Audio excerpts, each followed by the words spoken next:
আমাৰ যি এজেণ্ডা সেয়া ছাত্ৰ মুক্তি সংগ্ৰাম সমিতিৰ আমাৰ এটাই উদ্দেশ্য সেয়া হৈছে যে গোৱালপাৰা তথা অসমত যিবোৰ মানুহক উচ্ছেদ কৰা হৈছে ইন টাইম উচ্ছেদ কৰা হৈ গ'ল তেখেতসকলে কি অৱস্থাত আছে অসম চৰকাৰ তথা জিলা প্ৰশাসনে বুজুৱাওক আৰু তেখেতক অতি সোনকালে অতি পলমে তেখেতসকলক মাটি প্ৰদান কৰক ভূমি প্ৰদান কৰক তেখেতসকলৰ যি জীৱনৰ যি প্ৰতি ভাবুকি আহিছে সেই যাতে ভাবুকিটোৰ প্ৰতি সিহঁতে ভয় খাই প্ৰত্যেকটো নিশা আৰু ৰাতি কটাবলগীয়া হৈছে আৰু সেই যাতে নহয় তাৰ কাৰণে মই আহ্বান জনাইছোঁ অসম চৰকাৰ তথা জিলা প্ৰশাসনক যে আপোনালোকে সেই উচ্ছেদিত পৰিয়ালক আপোনালোকে ভূমি প্ৰদান কৰক আৰু তেখেতক এটা সাহায্য আগবঢ়াওক আৰু যিবোৰ ইতিমধ্যে যিবোৰ ল'ৰা ছোৱালী স্কুল যাব পৰা নাই স্কুলৰ শিক্ষা আধাতে শেষ কৰিবে আৰু তেখেতসকলৰ প্ৰতি কি গতি হৈছে আৰু সেইবোৰ ল'ৰা ছোৱালীক পুনৰ স্কুল তথা শিক্ষা বা কলেজ যাবলৈ সিহঁতৰ যিটো আগ্ৰহ সেইটো নোহোৱা হৈ গৈছে আপোনালোকে জিলা প্ৰশাসনৰ পৰাই হওক বা চৰকাৰৰ ফালৰ পৰাই হওক তেখেতসকলক সেই শিক্ষা যে অধিকাৰ সেয়া প্ৰদান কৰক আমি ছাত্ৰ মুক্তি সংগ্ৰাম সমিতিৰ ফালৰ পৰা আমি আপোনালোকক অনুৰোধ জনাইছোঁ জিলা প্ৰশাসনক যে আপোনালোকে যিবোৰ ল'ৰা ছোৱালীক আজি আধাতে শিক্ষা এৰিব লগা হৈছে সেই শিক্ষা যদি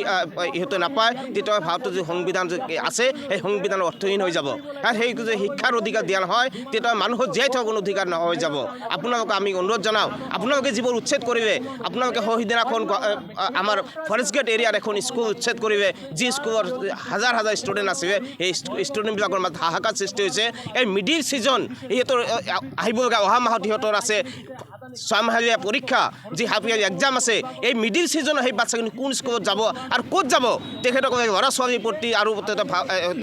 মানে অভিভাৱকৰ প্ৰতি যি ভাবুকি আহিছে সেইটো জীৱন গঢ়াৰ ভাবুকি আহি গৈছে আপোনালোকে জিলা প্ৰশাসনে এইটো উচিত ব্যৱস্থা কৰক আৰু সেই ল'ৰা ছোৱালীক ক'ত আপোনালোকে কেনেকৈ কি কৰিলে ল'ৰা ছোৱালীখিনি ভৱিষ্যত ভাল হ'ব বা পঢ়া শুনা আগবাঢ়ি যাব পাৰিব পঢ়া শুনা কৰিব পাৰিব সিহঁতৰ লাইফটোত সেইটো ভাবক আৰু এটা কথা আমি জিলা প্ৰশাসনৰ কথা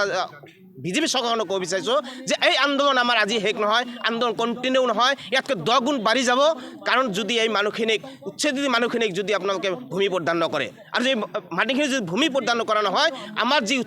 যি আন্দোলন সেয়া 10 গুণে বাঢ়ি যাব আৰু তাৰ কাৰণে আমাৰ ছাত্ৰ মুক্তি সংগ্ৰাম সমিতিৰ কোনো সদস্য তথা কেডাৰ বা সৈনিকে ইয়াৰ দায়িত্ব বা ৰেছপঞ্চিবিলিটি নহয় কিবা যদি তাৰ বিনিময় ইয়াৰ পৰৱৰ্তী আমাৰ যি আন্দোলন হ'ব কিবা ক্ষয় ক্ষতি হবে এটা জিলা প্ৰশাসন তথা বিজেপি চৰকাৰৰ ৰেছপঞ্চিবিলিটি বা দায়িত্ব ল'ব লাগিব কাৰণ আমাৰ কথা হৈছে যে আমাৰ যি দায় এই আমাৰ নিজ দায় যিবোৰ আপোনালোকে উচ্ছেদ কৰিছে আপোনালোকে যিবোৰ মানে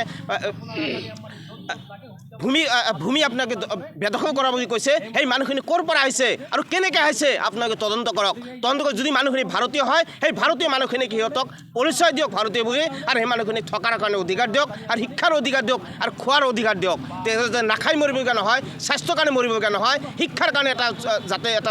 ল'ৰা ছোৱালী জীৱন ধ্বংস হৈ নাযায় আপোনালোকৰ যে নীতি সেয়া হৈছে শিক্ষাৰ প্ৰতি আঁতৰাই আপোনালোকে সেইবোৰ ল'ৰা ছোৱালীৰ হাতত তুলি দিব বিচাৰিছে পিস্তল মদ আৰু